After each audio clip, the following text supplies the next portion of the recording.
Hi, I'm Ariel Caro, and I'm interviewing Bob Murio, who is a retired professional tennis player.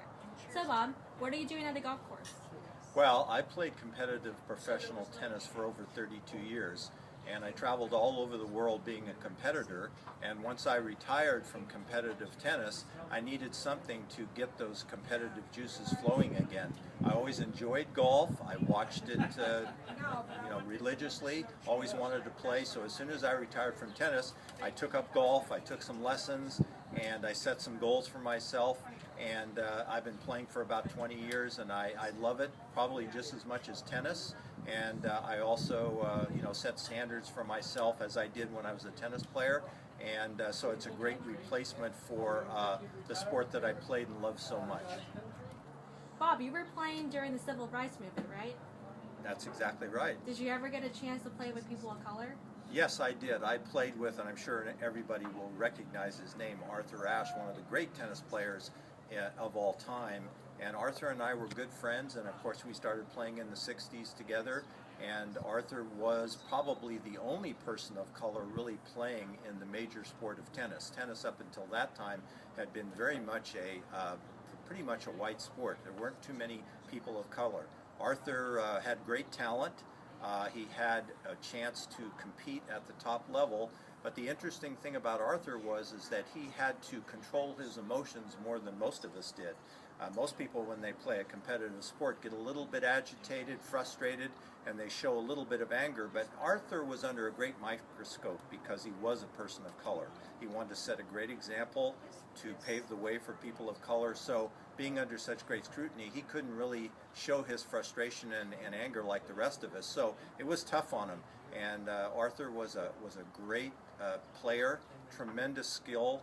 Obviously a great Davis Cup player, won the U.S. Open in 1967, but more importantly, he paved the way for people of color, and he was a great human being, and I'm proud to call him my friend.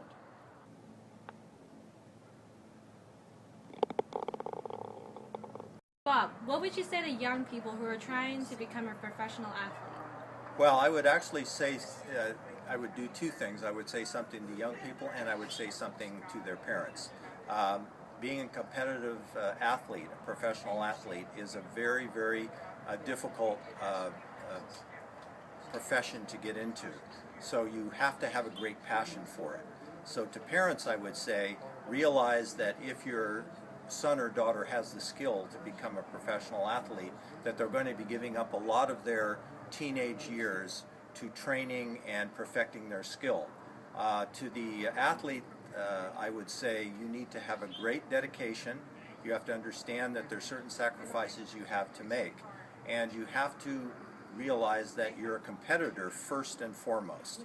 So you're going to have to set standards for yourself. You're going to have to prepare the best that you can physically, mentally, and technically, and then you have to give 100% when you get onto the playing field. If you do that, then you are a success, whether you win championships or not. So it's a tough profession. It's great to do. It'll hold you in good stead no matter what you do in the rest of your life. And I wish everyone good luck if they can really dedicate themselves. Bob, I want to thank you today and letting me interview you today. Well, Ariel, it's a pleasure, and I'll be looking for you in the headlines of some of these golf tournaments in the future. I've watched you since you were kind of a little girl. You've got great talent, and I was probably talking a lot to you. So I hope you listened, and I hope you dedicate yourself, because I think you've got what it takes to make it. Thank you. Good luck. Thank you.